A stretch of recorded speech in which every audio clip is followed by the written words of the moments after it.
In any effort of ours, we can only garden or architect. Those are the two archetypes. One prioritizes curiosity, the other order. The problem is we often get stuck in one and we need both. And that's what this talk is about. I gave it in the Netherlands at the PKM Summit, and there are links below if you want to join the next ones in the Netherlands and the US in 2025. My goal for the talk is to show how the architect and gardener framework is one of the most empowering frameworks for any of our problem solving and creative efforts, and how you can use linked notes to reliably move between these styles. This is a longer video. I'm proud of it. If you have the time, I think you'll enjoy it. Growing up, our family celebrated Christmas, and one Christmas we all gathered around Christmas Eve. We gathered around the Christmas tree, and like many who might celebrate Christmas, all the kids, I have two older brothers, we asked the same question that many kids ask on Christmas Eve. Do you know what that question is? Can we open presents early? No. And my dad said, sure, if you can answer my riddle. And that's when he shared with us my favorite riddle. The riddle of the two paths. Here's the abbreviated version. And if you know the answer, don't share it, don't blurt it out. And I will provide some hints at the end. You can come see me, come up to me afterwards, and I will share with you what the answer is. On your journey to happiness, you come to a fork in the road. One path leads to eternal happiness, we don't know which path, and another path leads to eternal sadness. You can't tell which path is which. Luckily for you, two identical trolls with hooked noses and big sausage fingers, they're lounging around, they're eating rabbits, and they're on big tree stumps. And you've heard of this place and these trolls. You know that one troll can only tell lies and one troll can only tell the truth. And you cannot tell these trolls apart. Even worse, to figure out the path that leads to happiness, that's where you want to go to the happy way, you can only ask one question to one of the trolls. After that, they'll just ignore you and eat more rabbit. Which question then do you ask to figure out which road leads to happiness? I loved that riddle. I was upside down on the couch, back on the floor, feet on the couch, staring up at the Christmas tree. And about that time, unexpectedly, surprisingly, the answer came to me. At the end of the speech, I'll share with you what that answer was. So no one can get out early. You're stuck. You're stuck with me.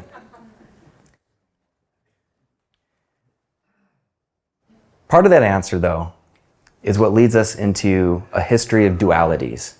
A history of dualities, and we're going to come back to architect and gardener. But first, I want to talk a little bit about tasks and ideas and how we might want to treat them differently. We can think of tasks as something that is relatively finite. It has a beginning, it has an end. We can typically understand when we cross it off. Conversely, ideas might have a specific finite use, but can be reused, used differently, thought of differently, combined, shaped, twisted, crafted, who knows what. It's really infinite. Tasks are hard, ideas soft, malleable. Tasks are clear, whereas ideas are fuzzy. And the thing that makes tasks different than ideas is that we can't manage ideas the way we manage projects and tasks. And the reason why is because the scope of work is unclear and the rate of change with ideas, it's too fast. Tasks, sweep floor, we can do that. Tasks, make the bed.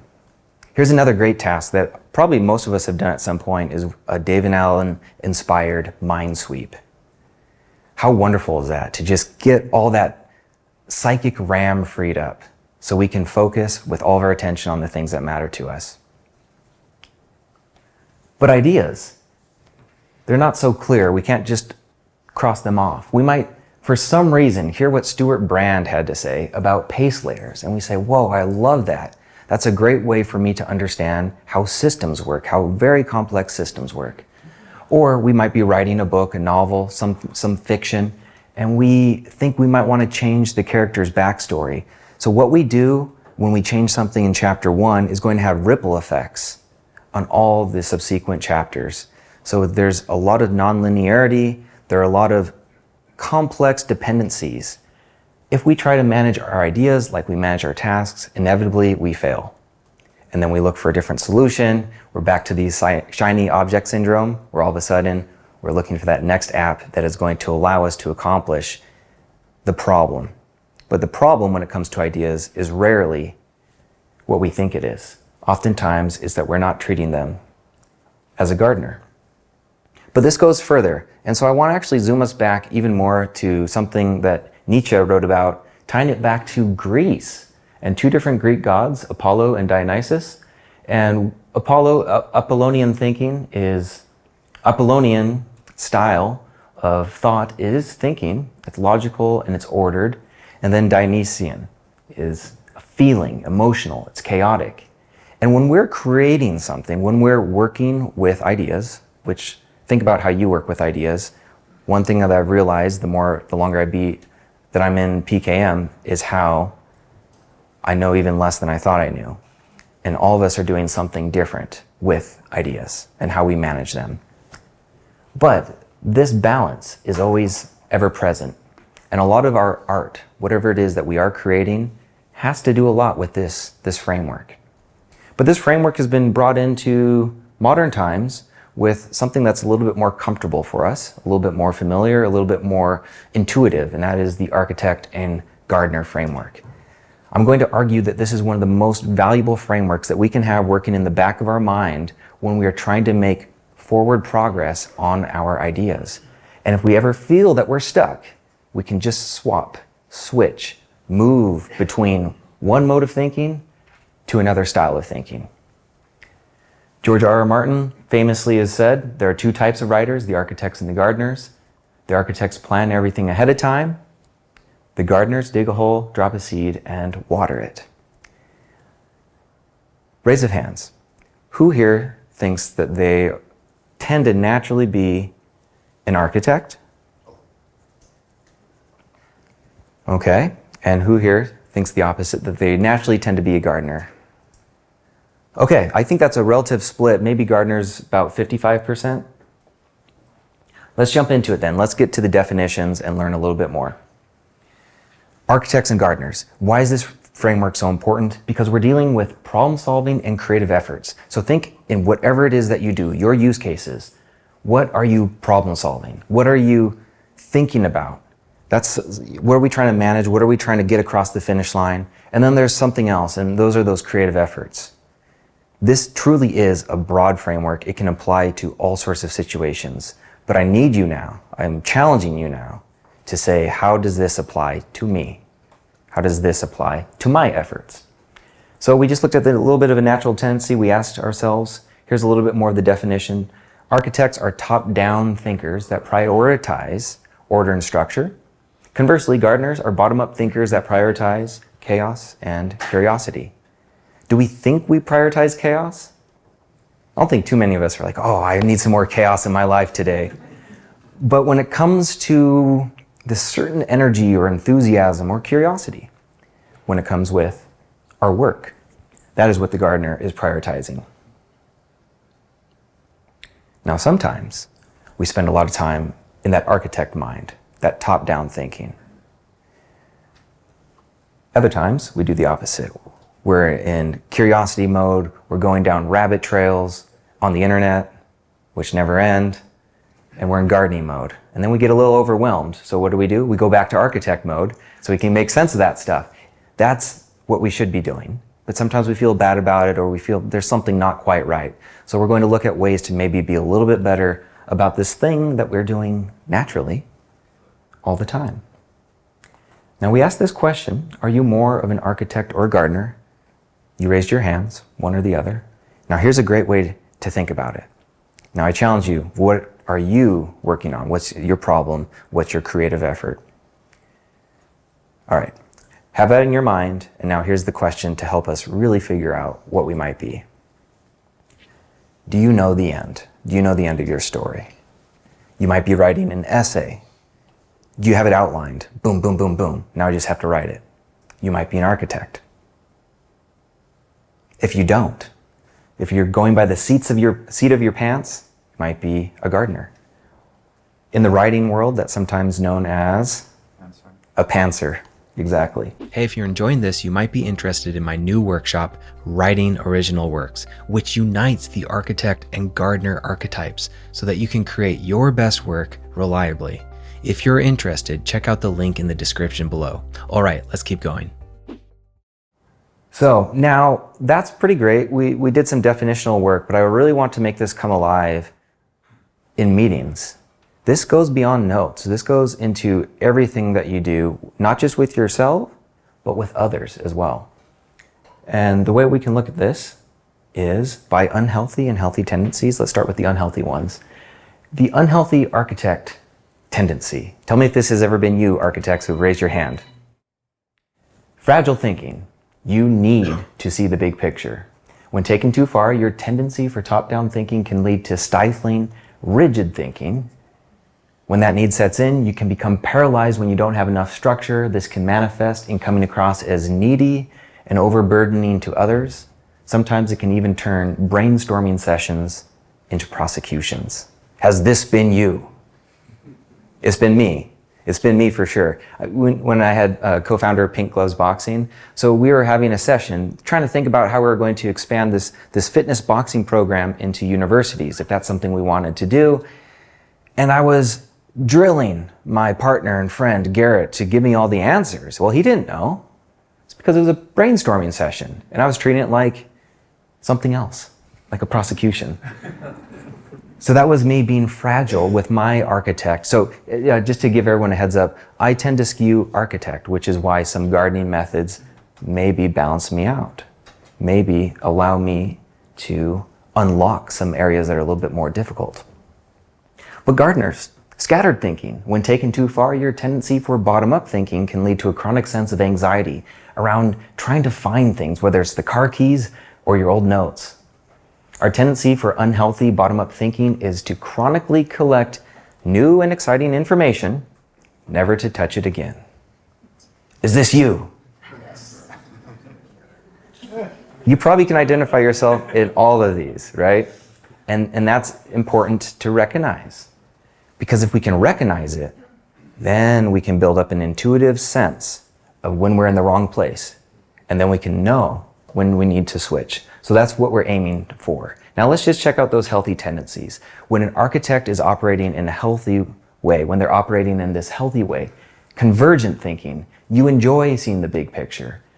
You prefer knowing more about a subject or situation before you act. You like categorizing, and you use the big picture to further your decision-making and overall sense-making.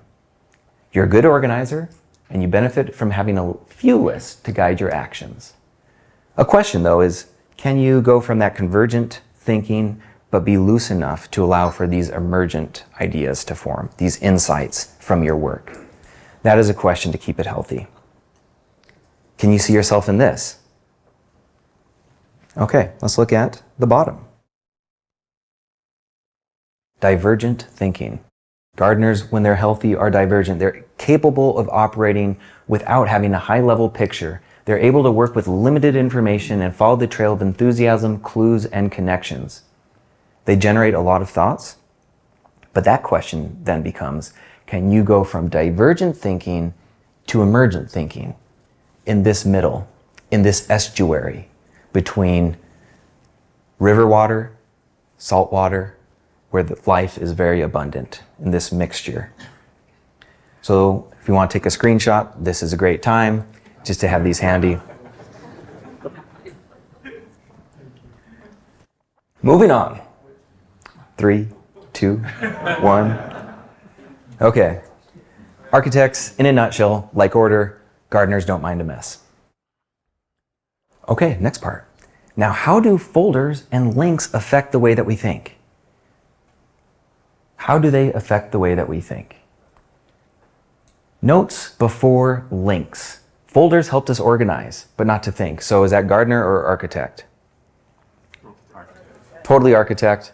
Documents were required to live in a single place, and that was good for files, but it's not so good for ideas or ideation, the development of ideas. And if we think about it, is this how our brains work? Do they work with folders that are hierarchical, and you open this one and then you go to that one? I would venture to say they do not. Folders then force architecting. Hey, and that's great if that's what you need at that time. But now imagine that architect is already your tendency that you go towards. And now you have folders that are doubling down on that tendency, and you're wondering why you're stuck. You're wondering why the project has ground to a halt. It's because we're doubling up on architecting.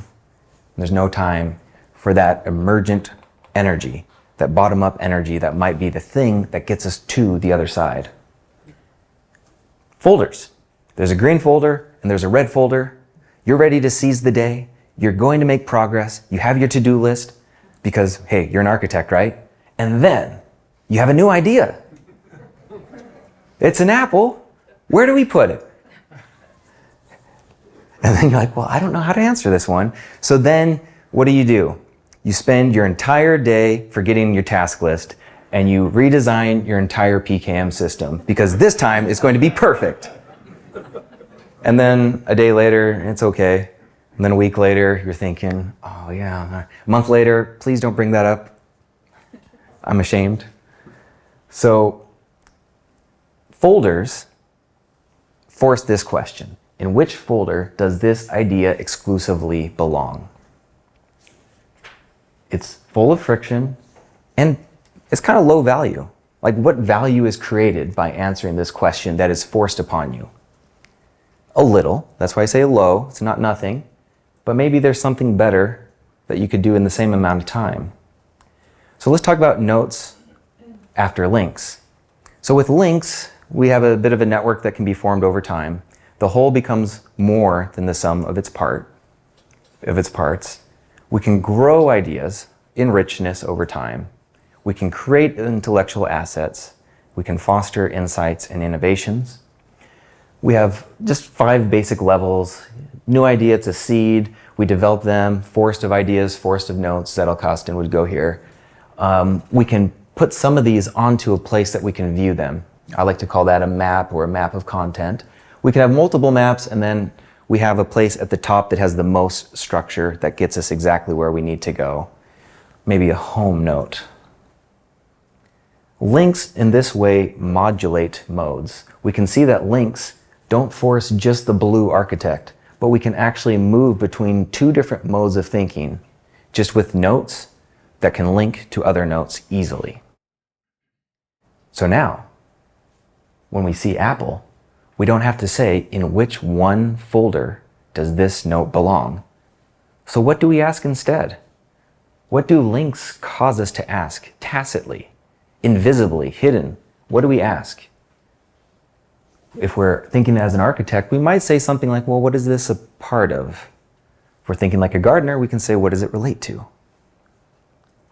What's going on here? And then in the middle, maybe a little bit of so what? Why do I even care? Why am I even here? Another internet rabbit hole, perhaps. So what's going on here? These are generative. They're high-value questions. In sense-making, which is what's happening here, in the process of sense-making, we naturally are creating value. How powerful is that if that becomes the habit that you do day in and day out? Pretty good, huh?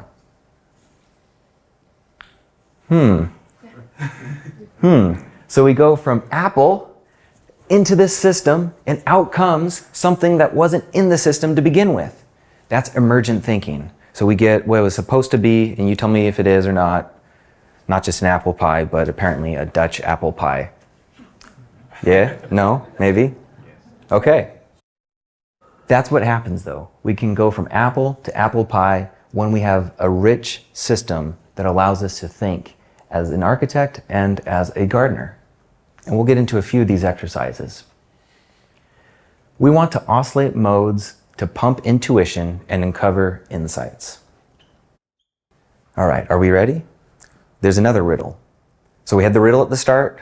We have a riddle, and I will spoil this one, but then we'll have another riddle, and then you can always come up to me and I can give you the answer. So here's the first one.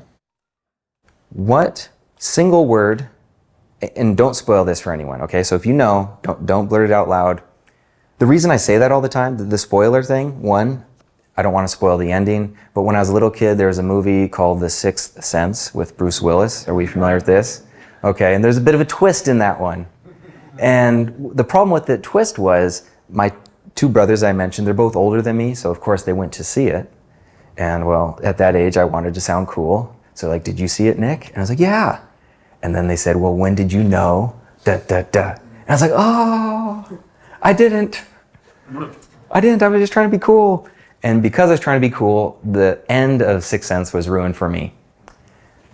So that's why I don't like spoilers. But it turns out there's a deeper reason. What one word is a compound word for these three words? So again, keep this to yourself if you think what it is. What could this be? So think on this one, and it might be the very next slide. So if you don't want to be spoiled, but close your eyes, but rest assured there's a new riddle coming up right after this. But what you might do to solve this is you might focus on it intensely. You might try to use logic to figure it out, move things around, figure out the order of things, architect our way to a solution. That is perfectly a fine route to go. You might also then take a break and allow that more looser form of thinking. How can these things relate? Maybe something will just spark and come to be. So you move it around and eventually, boom, you get to what it might be. And I won't say it out loud, but there it is. That is the solution. Let's do one more. This one with no answer. You'll have to come see me later. These three words. What is the one word that is a compound word for each of these three?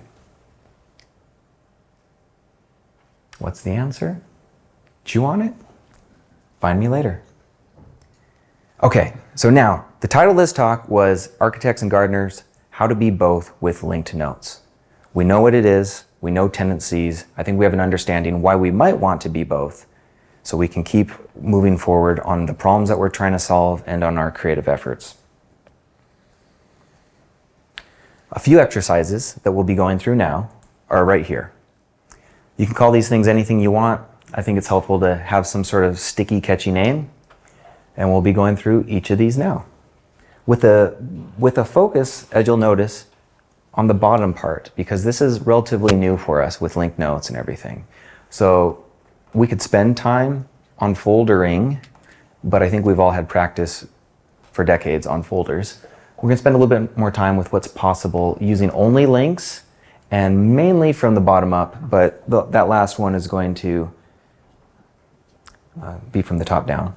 So Spark to Remark, this is something that can just bridge the gap between collecting ideas and connecting them. I'm a huge advocate to not just take notes, but to make notes. And there's a major difference there. One can be passive, typically becomes passive as more time goes on. The other cannot. It has to be active. It has to be engaged. So what is the likelihood that note making is going to be a low value activity? It's a low likelihood because we have to be active and engaged. So whatever we come up with as we make a note, we write it in our own words, we connect it to something else, we can do all sorts of things, but we're making the note. We're not just copying and pasting, we're not just highlighting. In the process of the making, we generate, we create, we identify things that we never expected before. And I want to give us just a very simple framework that we can practice in our notes and in our conversations with each other today and tomorrow. At some point you might say, that's interesting. And then instead of stopping there, try to then get into the one-word habit of saying because. What's going to come out? I don't know. But that's the fun. It forces us to say something. And we won't like it. We won't like what we say half the time. But that's great because then upon hearing it and seeing it, we can say, well, not like that, like this. Now we rewrite. Now we rethink. And that whole time, we're in the enriching process, not of copying, not of pasting, but of sense making. So we want to slam these two thoughts together, and because, and the way we get there are with a few connecting pieces. few blanks. So let's look at some of my favorite easy prompts. We might say, that's interesting because, or we might say, oh, that's important because. Or if you are working on something and you're losing enthusiasm, go to it's important. Like, why am I even here? Maybe there's something deep within you losing enthusiasm because it's not that important to what you're doing. Maybe we should listen to that voice. But sometimes it is. So we need to tell ourselves why it might be. Something that's really important and underrated, but I'm going to encourage it, is that in our reverence of research, fact, rigorous analysis, we don't think we have the right to have an opinion. I want us to just hold that thought somewhere else and for a moment say, you not only have a right, but you must. Or else you're doing yourself, your mind, a disservice. So when we encounter something, it is okay, at least to yourself, to say, that's good because. And then whatever you say, that doesn't mean, whatever you say out loud, it's not going to be etched on your tombstone or whatever else. It's just a thought. And once you say it out loud, you can say, yeah, I don't even believe that. But you've thought it and you have something to work with. When it comes to this thinking game, half the thinking game is just getting it out, tangible and visible, so now it can become shapeable. Because if it's never out, if it's just held within us, then we become someone who continues to consume, which is fine, until it's not, when we feel like, why am I so frustrated? Why do all this stuff? Well, it's because we have to do this. We have to open up. We have to say it's good because, it's bad because, and force ourselves to be opinionated sometimes. Next, on the architect side of things, it's part of blank because, or a favorite one because of just how casual it is and how it can connect to my personal memories, which in the work that we do, connecting something to what matters to us is not only, it's not self-serving, it's not, oh, look at me, I'm gazing at my navel. It is a way for us to remember. The more something is about us, the more that we can remember it. And what I mean by that is tie it to a specific memory. We were doing a live sense-making session, and the concept that we decided to work on, it wasn't pace layers, it wasn't anti-fragile, it was a person that we turned into a concept for the sake of the exercise, Tom Cruise. And so you had to say Tom Cruise is good because, Tom Cruise is bad because, we did all these prompts. Tom Cruise reminds me. And little did I, well, and the responses were amazing. Some people said, it reminds me that cults are insidious. Other people said that it reminds me of my first date. For me personally, it took me back to the Cine 4 theater in Great Falls, Montana, and watching the original Mission Impossible with my dad and my oldest brother. My dad's not around anymore. So memories like that are precious. And I didn't have access to that memory. I had lost it until this activity. And so I wrote about it. The next day, I called my brother. He filled in details I wasn't aware of because he's 6 years older. How amazing. That has nothing to do with getting a project complete, but has everything to do with living a meaningful life and creating an ideaverse, a web, a knowledge network that is meaningful to an individual. Last two, you can say it's similar to blank, it's different from blank.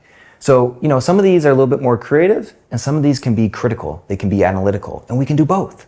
We can do both. So similar to, different from, that's our analytical minds. Now we're going to be able to parse the differences. It's not just all fun and rainbows. We can actually say, and we can make all of those nuanced separations. Let's move on to the next exercise, name it to frame it. Name the note to frame the idea.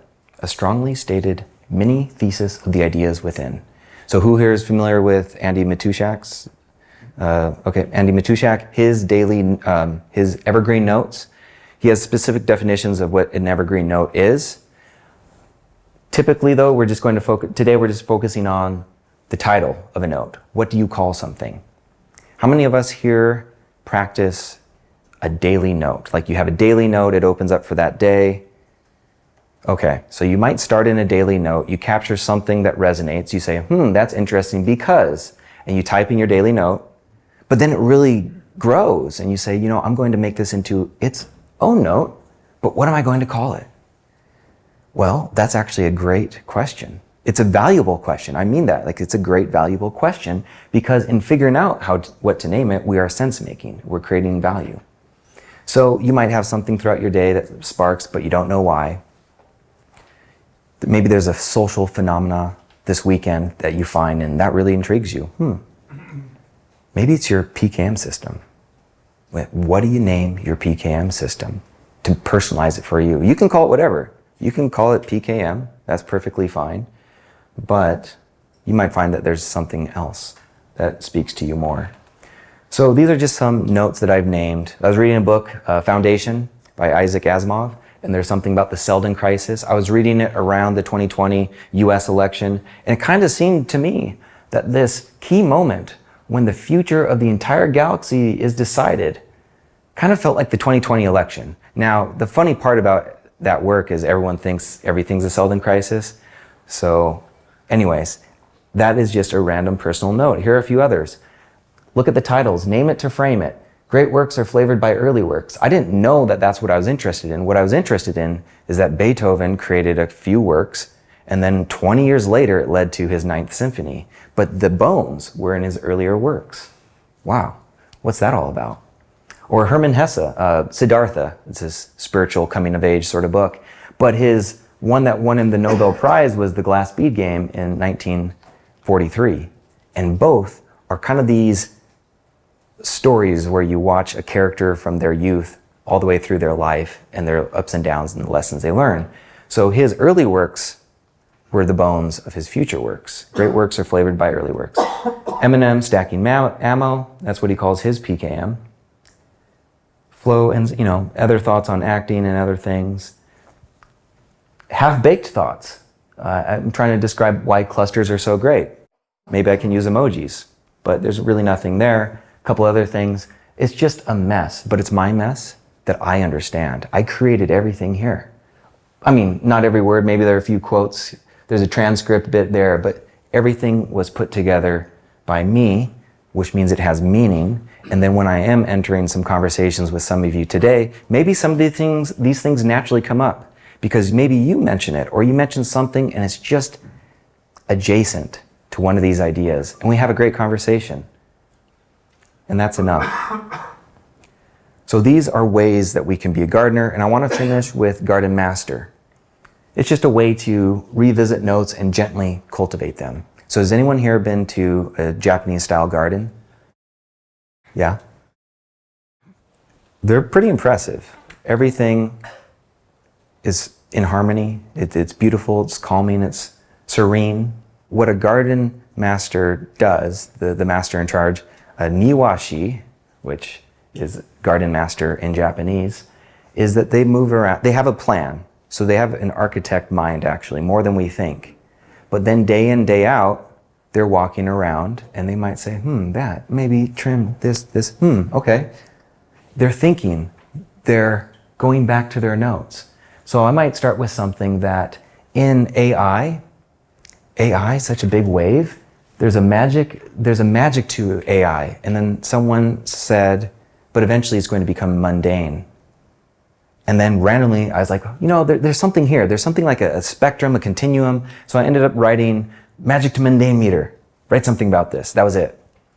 And then over time, it became, okay, write something about this. Here's a list of ideas that you can work with. So I'm cultivating as a garden master, coming back to this thing. Maybe it was a couple days later, and then a week later. And then I was like, yeah, something about compound interest is magic, right? That kind of feels like magic. And then, that makes me think of that Arthur C. Clarke quote, any sufficiently advanced technology is indistinguishable from magic. And eventually it becomes a piece and it becomes an article. This is one workflow. I'm not saying it's your workflow. As I said, we all have our own use cases. But in this particular one, I went from a spark to remarks, went from remarks, I related things together, and I was able to communicate something and share it with others. Let's go to Mapmaker, and this will be how we finish, how we collect and cluster ideas. As a gardener, we capture from the nothingness into the somethingness. Now there are notes here, notes that we capture, and then we have a forest of notes. That's sort of like our Zettelkasten, notes everywhere. Now we can start connecting them, and it's great. Over time, we connect these ideas, we develop notes that gain color and flavor and complexity, but it gets a little messy over time, doesn't it? So notes fall away, all this stuff, and then we say, you know, I want to do something. So we throw some of those notes onto a higher order note that we might call a map, or a map of content. So now that we have these notes here, we can, what do we do in that first one? In this first one, we are collecting, we are gathering. We know we want to do that when we hit a mental squeeze point. So basically, we have been in this gardener mindset, or something is going on with our gardener being on overdrive. And we need to get over the stuck point. So what do? We use links to make a map. Now we're more of an architect mind. We first collect to calm, but now we can cluster. So now we're clustering. And when we do clustering, if you remember one thing from this presentation, clustering might be it, because now we can have something magical happen, truly magical. When you just put ideas or people in a room together, magic happens. We have sparks of inspiration. We see things in new ways, and we start to develop the thoughts that are there. And so, boom, two things close together, and that one note becomes more well developed. Same thing over here, boom, something else develops. So this is where we create clusters. Clusters cause tension, and tension requires resolution. But there's negative space between the clusters. That's the part two. Now we get to map that gap. Something was missing. Boom, new note, new insight generated that we weren't even thinking about. And now we have something special to give others. And now this is a map, of a summation of our thoughts. And what's neat about that is not only are we more organized, but then those seed the rest of the garden, which is our own intellectual capital over time. So then on our next project, we're not starting from a blank page. We can organize, we can develop, and there you have it. We can seed ideas, and that's how we are architects and gardeners, how we can be both with linked notes. Now, just a couple conclusions before we get out of here. How do we break through these sticking points? In a nutshell, when you get stuck, and you will, multiple times in a day, what does that mean? Confused, frustrated, overwhelmed, bored.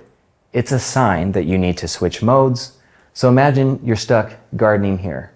If you're stuck in the weeds, take off the gardener's hat and build some perspective by putting all of your notes, ideas, links into a single note, a map, and then cluster them together and see what happens. But if you're lost in abstraction because you're an architect naturally and you love structure, stop building it. It's probably unearned. Instead, jump into action by writing. That's going to get you back into the gardener mode. So that's how we can weave between the micro and the macro, and you'll break through those sticking points, stay engaged with the material longer, and create more meaningful work than you ever would by sticking with one style alone. So now, just to conclude about that riddle, I was upside down looking at the Christmas tree, right? And the answer came to me.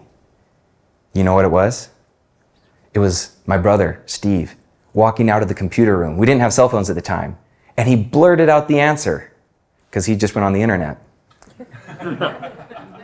So, yay, we get to open presents. How awesome is that? We get to open a present on Christmas Eve. But my brother robbed me of a riddle.